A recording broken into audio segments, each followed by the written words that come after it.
Bacaan dari Nubuat Hagai. Pada tahun kedua pemerintahan Raja Dairus, pada hari pertama bulan ke-6, datanglah sabda Tuhan dengan perantaraan Nabi Hagai kepada Serubabel dan Seltitel, Bupati Yehuda, dan kepada Yosua bin Sodak, Imam Besar bunyinya, beginilah sabda Tuhan semesta alam. Bangsa ini berkata, sekarang belum tiba waktunya untuk membangun kembali rumah Tuhan. Maka datanglah sabda Tuhan dengan perantaraan Nabi Hagai bunyinya, apakah sudah tiba waktunya bagi kalian untuk mendiami rumah-rumahmu yang dipapani dengan baik, sedang rumah Tuhan tetap menjadi reruntuhan? Oleh sebab itu, beginilah sabda Tuhan semesta alam. Perhatikanlah keadaanmu. Kalian menabur banyak, tetapi membawa pulang hasil sedikit. Kalian makan, tetapi tidak sampai kenyang. Kalian minum, tetapi tidak sampai puas. Kalian berpakaian, tetapi badanmu tidak menjadi hangat. Dan orang yang bekerja untuk upah, ia bekerja tetapi upahnya ditaruh dalam pundi-pundi yang berlubang. Beginilah sabda Tuhan semesta alam. Perhatikanlah keadaanmu. Maka naiklah ke gunung, bawalah kayu dan bangunlah rumah Tuhan. Maka aku akan berkenan menerimanya dan akan menyatakan kemuliaanku di situ. Demikianlah sabda Tuhan. Syukur kepada Allah. Tuhan berkenan akan umat-Nya. Tuhan berkenan akan umat-Nya. Nyanyikanlah bagi Tuhan lagu yang baru. Pujilah Dia dalam jemaah orang-orang saleh. Biarlah Israel bersukacita atas penciptanya. Biarlah Sion bersorak-sorai atas Raja mereka. Tuhan berkenan akan umat-Nya. Biarlah mereka memuji-muji namanya dengan tarian. Biarlah mereka bermazmur kepadanya dengan rebana dan kecapi. Sebab Tuhan berkenan kepada umat-Nya. Ia memahkotai orang yang rendah hati dengan keselamatan. Tuhan berkenan akan umat-Nya. Biarlah orang saleh beria-ria dalam kemuliaan. Biarlah mereka bersorak-sorai di atas tempat tidur. Biarlah pujian pengagungan Allah ada dalam kerongkongan mereka. Itulah semarak bagi orang yang dikasihi Allah.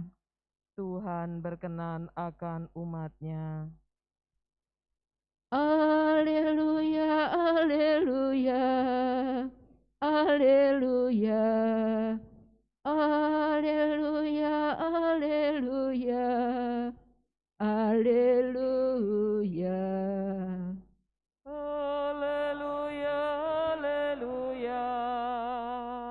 haleluya, haleluya, haleluya,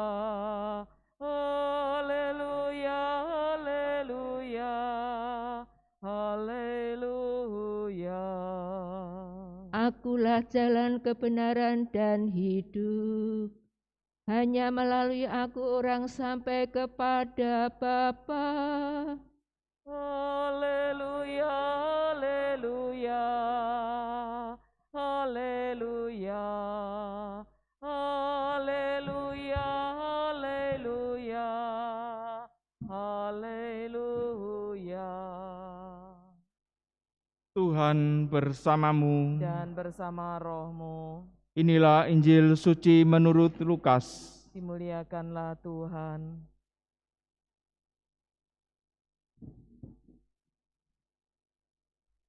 Ketika Herodes raja wilayah Galilea mendengar segala sesuatu yang terjadi, ia merasa cemas.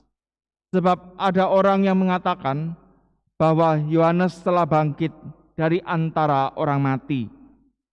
Ada lagi yang mengatakan bahwa Elia telah muncul kembali.